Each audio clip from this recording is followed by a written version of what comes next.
বন্ধুরা, দিল্লির বিরুদ্ধে চেন্নাই হেরেছে, তার ফলে কলকাতা নাইট রাইডার্স কিন্তু পয়েন্ট টেবিলের টপে চলে এসেছে। হ্যাঁ বন্ধুরা, চেন্নাই সুপার কিংসকে রিপ্লেস করে কিন্তু এই মুহূর্তে আইপিএল 2024-এর পয়েন্ট টেবিলের নাম্বার 1 টিম কেকেআর।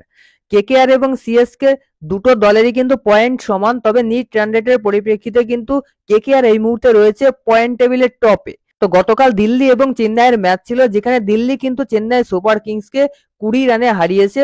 আর দিল্লি কিন্তু এই বছরের প্রথম জয়টা পেয়েছে, 3টে ম্যাচের ভিতর একটাই জয় পেয়েছে, প্রথম দুটো কিন্তু হেরেছিল। তবে এই মুহূর্তে সব থেকে খুশির খবর হচ্ছে বন্ধুরা, কেকেআর কিন্তু এই মুহূর্তে পয়েন্ট টেবিলের টপে রয়েছে। তো চেন্নাই কিন্তু প্রথম দুটো ম্যাচ জিতেছিল, যার ফলে কিন্তু চেন্নাই ভালো নিট রান রেট নিয়ে টপে ছিল। তবে গতকাল ম্যাচ হারায় কিন্তু কেকেআর, 2 ম্যাচে 4 পয়েন্ট এবং তার সঙ্গে প্লাস 1.047 নিট রান রেট নিয়ে টপে রয়েছে। 2 নম্বর পজিশনে রয়েছে চেন্নাই সুপার কিংস, 3 ম্যাচের ভিতর দুটো জিতেছে, একটা হেরেছে, 4 point, NEET run rate plus 0.976। Rajasthan Royals রয়েছে 3 নম্বর পজিশনে, রাজস্থান রয়্যালসও কিন্তু দুটোর ভিতর দুটো জিতেছে, 4 পয়েন্ট এবং তাদের NEET run rate plus 0.800। Gujarat Titans কিন্তু 4th পজিশনে রয়েছে, গুজরাট টাইটান্সও কিন্তু দুটো ম্যাচ জিতেছে, একটা ম্যাচ চেন্নাইয়ের বিরুদ্ধে মাঝখানে হেরেছিল, তারপর আবার গতকাল কিন্তু হায়দ্রাবাদের বিরুদ্ধে ম্যাচ জিতেছে। তো গুজরাট টাইটান্স 3 ম্যাচের ভিতর দুটো জিতেছে, 0.4 এবং নিট রান রেট -0.738। এই 4টে দল রয়েছে পয়েন্ট টেবিলের টপে। আর সব থেকে নিচে রয়েছে কিন্তু রয়্যাল চ্যালেঞ্জার্স ব্যাঙ্গালোর এবং মুম্বাই ইন্ডিয়ান্স, যেখানে আরসিবি একটা ম্যাচ জিতেছে 2 পয়েন্ট এবং তাদের NEET run rate -0.7 on. Mumbai Indians কিন্তু এখনো কোনো ম্যাচ জিততে পারেনি।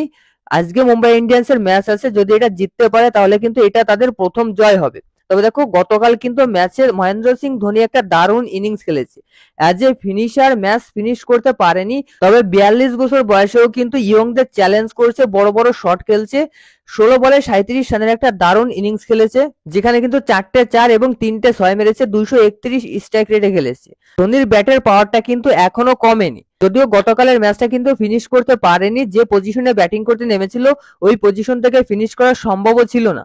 তবে তার সঙ্গে আরেকজন বয়স্ক প্লেয়ার আজিঙ্কে রাহানে, সেও কিন্তু একটা দারুণ ইনিংস খেলেছে, 30 বলে 45 রানের ইনিংস, যেখানে কিন্তু সিএসকে এর ম্যাক্সিমাম প্লেয়ারই ফ্লপ গিয়েছে। তো বন্ধুরা, কেকেআর কিন্তু 3rd এপ্রিল দিল্লি ক্যাপিটালসের বিরুদ্ধে এই সেম ভেন্যুতে খেলবে।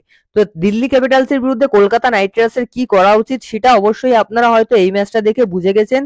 যেটা করা উচিত সেটা হচ্ছে বন্ধুরা, খুব সম্ভবত কেকেআর কিন্তু টসে জিতলে প্রথমে ব্যাটিং করবে, কেননা ভাইজাকের যে পিচটায় খেলা হচ্ছে, অর্থাৎ যে পিচে খেলা হয়েছে গতকাল চেন্নাই সুপার কিংস এবং দিল্লি ক্যাপিটালসের মধ্যে, ওই পিচে কিন্তু তোমার প্রথম ইনিংসে বেশি রান হয়েছে, সেকেন্ড ইনিংসে কিন্তু বোলাররা বেশি সুবিধা পেয়েছে, আর স্পেশালি পেসাররা কিন্তু দারুণ সুবিধা পেয়েছে। স্পিনাররা কিন্তু একটু বেশি মার খেয়েছে, তবে পেসাররা কিন্তু দারুণ সুবিধা পেয়েছে, যেমন পাথি রানা, মুকেশ কুমার, খলিল আহমেদ, এরা কিন্তু দুর্দান্ত বল করেছে। দিল্লি ক্যাপিটালস কিন্তু চেন্নাই সুপার কিংসের বিরুদ্ধে 5টা পেসার খেলিয়েছে, একমাত্র অক্ষর প্যাটেলকে কিন্তু স্পিনার হিসেবে খেলিয়েছে। সুতরাং বুঝতে পারছেন, ভাইজাকের এই পিচটাই কিন্তু পেসাররা বেশি সুবিধা পাবে। আর আমার মনে হচ্ছে কেকেআর এর main fast bowler Mitchell Starc কিন্তু দিল্লি ক্যাপিটালসের বিরুদ্ধে এই ম্যাচটাতেই ফর্মে ফিরতে পারে, কেননা যেহেতু পেসাররা সুবিধা পাচ্ছে সেহেতু মিচেল স্টার্কও কিন্তু সুবিধা পাবে।